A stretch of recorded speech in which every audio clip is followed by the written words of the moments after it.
Hello everyone, कैसे हैं आप सब। आई होप बहुत अच्छे होंगे।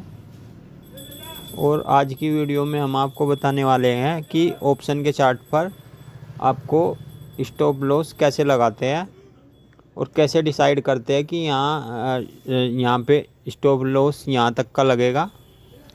तो आइए शुरू करते हैं। आपको इस तरह से दो विंडो दिखाई दे रही होगी।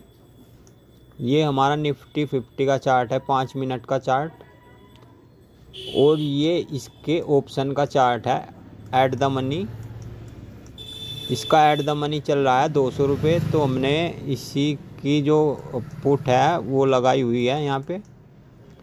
इसमें से कुछ भी लगा सकते हैं आप, कॉल या पुट दोनों में से कुछ भी लगा सकते हैं। जिसमें आपको एंट्री लेनी है तो वो आप इसके साथ लगा सकते हैं। तो जैसे कि ये स्पॉट चार्ट है यहाँ पे निफ्टी का, तो आपको ये डिसाइड करना है कि आप किस तरह की ट्रेड ले रहे हैं। आप इसमें पुट ले रहे हैं या कॉल ले रहे हैं। तो उसी तरीके से आपको यहाँ पे कॉल या पुट लगा लेनी है। और जैसे कि स्पॉट चार्ट हमें बता रहा है यहाँ पे कि इसने ब्रेक डाउन किया है। यहाँ पे इसने ये लो ब्रेक किया है यहाँ से।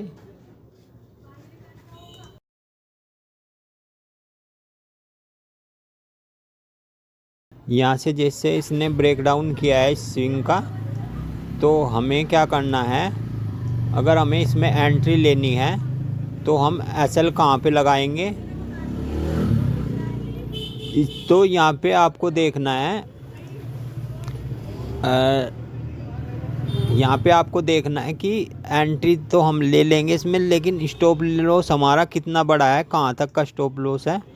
तो वो हमें देखना पड़ता है कि हमारा एसएल कितना है इसमें। तो एसएल लगाने के लिए जैसे ही ये यहाँ पे देखिए, ये जो कैंडल है यहाँ से इसने ब्रेक डाउन किया है स्विंग का। तो यहाँ पे इस पे जो ऑप्शन का चार्ट होगा उसमें ये कैंडल होगी, ये वाली कैंडल जो है। तो ये कैंडल ये वाली होगी। तो हमें स्टॉप लॉस कहाँ पे रखना है अपना। तो स्टॉप लॉस हमारा यहाँ का इस स्विंग का आएगा, क्योंकि ये स्विंग हमारा एसएल बनेगा इसका। अगर इससे ऊपर निकलता है तो हमें एग्जिट हो जाना है। और यहाँ से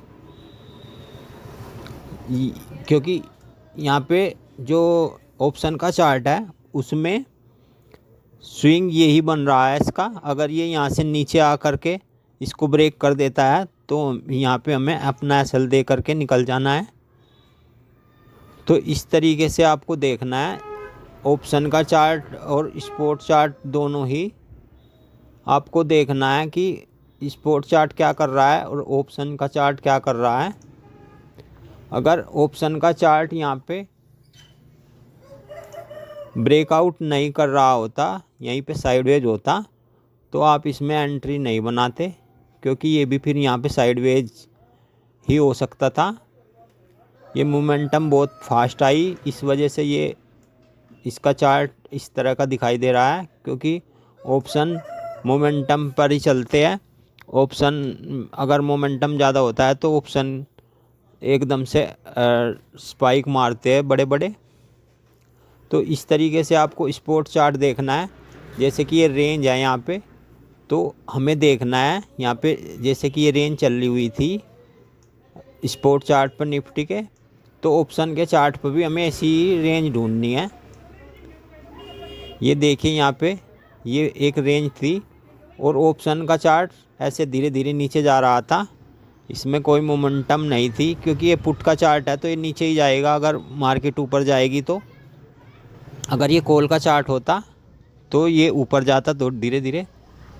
तो इस तरह से आपको स्विंग देखना है। देखिए यहाँ पे अगर हमें एंट्री पुट कॉल के लिए बनानी होती तो हम यहाँ पे देखते कि यहाँ पे चल क्या रहा है।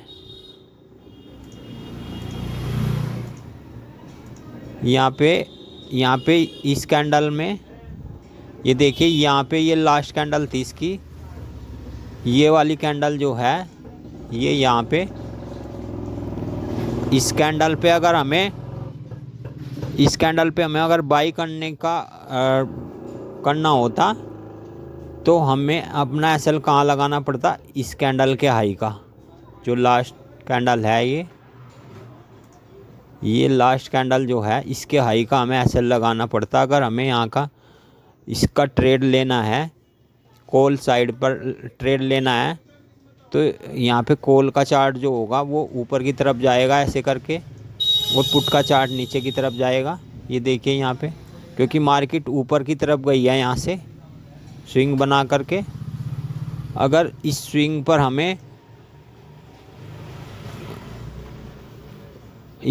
हमें कॉल लेनी होती तो यहाँ पे हमारा एसएल लगता इस स्विंग का। अगर ये कॉल का चार्ट होता तो यहाँ पे इस स्विंग का एसएल लगता हमारा, और हम यहाँ पे एक एंट्री ले सकते थे ऊपर की तरफ की। ये पुट का चार्ट है, मैं कॉल का भी चार्ट दिखाता हूँ आपको।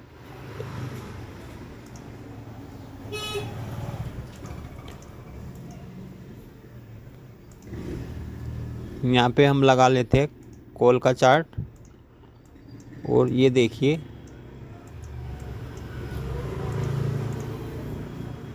यहाँ पे अगर हमें यहाँ पे एंट्री लेनी होती, ये 1150 की कैंडल है और 1150 की कैंडल ये है यहाँ पे।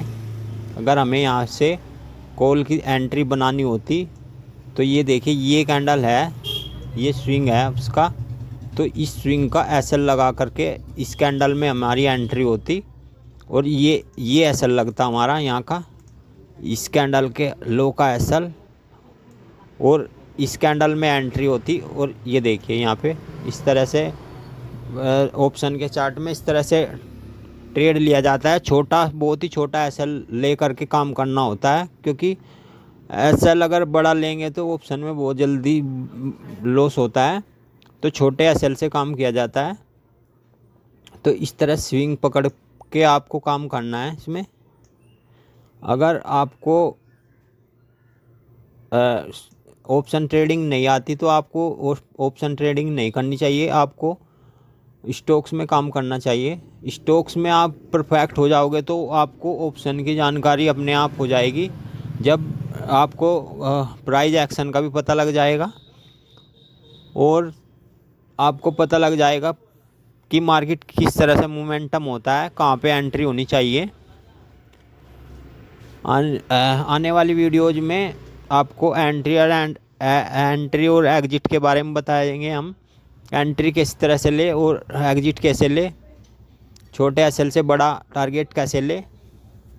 तो इसी तरह आप हमारा चैनल सब्सक्राइब करें, और कल एक वीडियो आएगी आपके लिए बहुत ही इन्फॉर्मेटिव, एंट्री कहाँ पे ले और एग्जिट कैसे करें।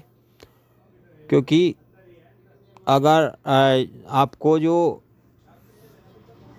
लाइव में बताते हैं कि यहाँ पे एंट्री होगी, इस कैंडल के नीचे यहाँ पे एंट्री होगी, वहाँ पे आप प्रॉफिट बुक कर सकते हो। जहाँ पे वो लोग एंट्री, मैंने देखा है कुछ यूट्यूब चैनल पे कि यहाँ पे इसके नीचे यहाँ पे अगर ये ब्रेक करता है तो यहाँ पे आपकी एंट्री होगी, लेकिन वहाँ पे आप प्रॉफिट बुक कर सकते हैं इस तरह से छोटे एसएल से बहुत ही। लेकिन वो बताते हैं कि यहाँ पे एंट्री होगी और ये आपका टारगेट होगा। वो बहुत ही मैंने देखा है कि बहुत ही मुश्किल से उसमें प्रॉफिट बुक कर पाते हैं जो बिगनर होते हैं या जो सीख रहे हैं। वो वहाँ पे उस तरीके से काम नहीं कर सकते, इसलिए ज़्यादातर लॉस करते हैं लोग जिन्हें पता नहीं होता। लेकिन हमें आपको ऐसी ट्रिक बताएंगे एंट्री और एग्जिट की, जिससे बहुत ही छोटा एसएल होगा आपका। अगर एसएल 10 बार हिट हुआ ना तो आपको एक ही टारगेट इतना देगा कि वो 10 के बराबर एक ही टारगेट होगा उसका। इस तरह की एग्जिट और एंट्री हम आपको कल की वीडियोज़ में बताएंगे। तो आपने अगर चैनल सब्सक्राइब नहीं किया तो प्लीज़ सब्सक्राइब करें, और ऐसे ही वीडियोज़ के लिए हमें फॉलो एंड सब्सक्राइब करके रखें, जिससे आने वाली वीडियोज़ आपको